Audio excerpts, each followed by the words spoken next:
It's 6 o'clock and welcome to Phoenix Radio. My name's Pickles.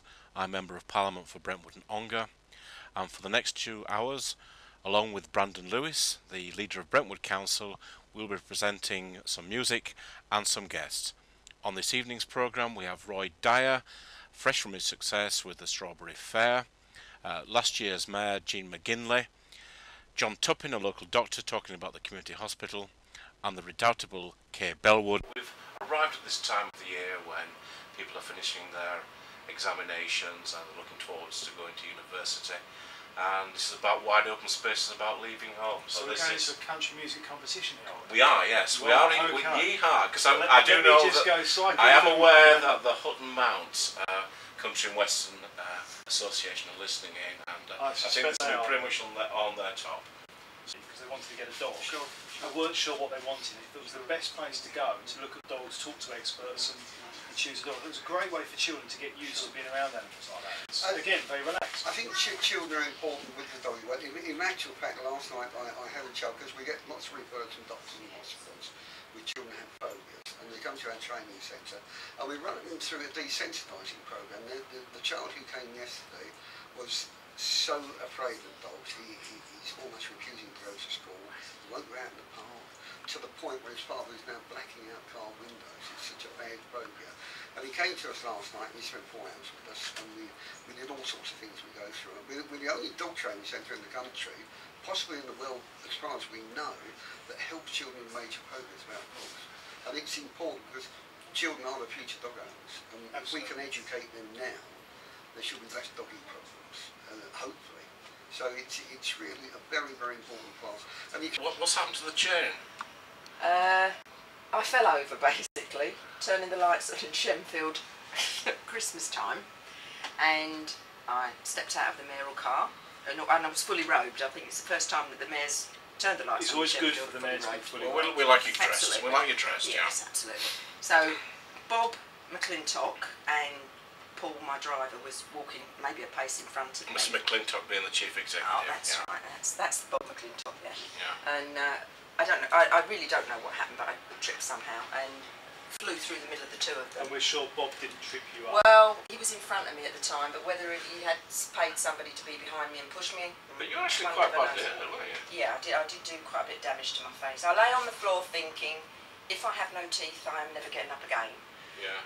So I managed to get my hand in my mouth, and when I saw my teeth were still there, I said to Bob, you can turn me over, which he did.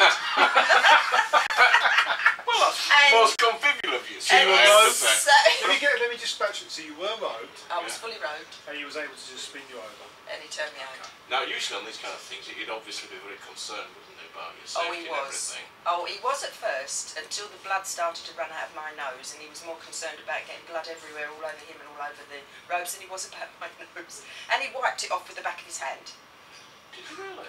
Was he health and safety check? And then a woman come running out of the shop there with a big wad of wet tissues, and he tried to fix that. But my eye, I had a nasty eye and hurt my nose quite bad. And the badge was really and quite the bad. badge, well, funnily enough, we didn't notice the badge was damaged till a couple of days later. Yeah. When I went into the town hall and I was badging up, Sarah was helping me get badged. That's rough. And when we looked down, the front of the badge had been scraped off. Yeah, so where is it now? Well, I believe it's still in the same state because the chap that's going to fix it has been poorly for a bit, but he's better now. But it's finding the time now to get it off of Frank, to send it away to get it repaired. Oh, so it's the same badge, just the front bit, is it? Yeah. And in the best tradition of strong Brentwood councillors, what did you? I think you carried on and I carried on, the lights of Brentwood, and I turned the lights on in Brentwood with the paramedics steri-stripped my nose and wiped all the gravel out of my face, which hurt immensely. And maybe through the business case processes, services to go in there. And what the Cllr are now doing is reviewing those plans to make sure they're still fit for purpose and still meet the needs. So it's certainly not passing the bug, but it's making sure that... But what does that mean in English? Yeah, exactly. Russell sounds so nice that we're going to pass it on as well. What as a patient are we going to be seeing there that you're going to be commissioning for Brentwood as well? I'll explain to you in English exactly what Russell meant. It means that we are going to have the opportunity to have 50 modern beds for if someone has a hip operation, which through the new way that the NHS is working could be at any of the local NHS trusts, but it also could be provided through practice-based commissioning at some of the private hospitals in Brentwood. Shortly after the operation, as soon as that patient is clinically stable, they could be transferred to the community hospital for rehabilitation, to have physio, to have the follow-up care for the next 7 days or so. For equality in your commission, as apparently, Keir, they didn't get enough evidence against you last time from the review, and they'd just like you to go through some more points. And I think before you start, Kay, we should just warn anybody, just a very clear warning that these are not the opinions of Eric or myself. And if you are of a sensitive nature, please just bear in mind that this is now Kay let loose. 22 years I've been in radio. I reckon I should be able to do it. Okay.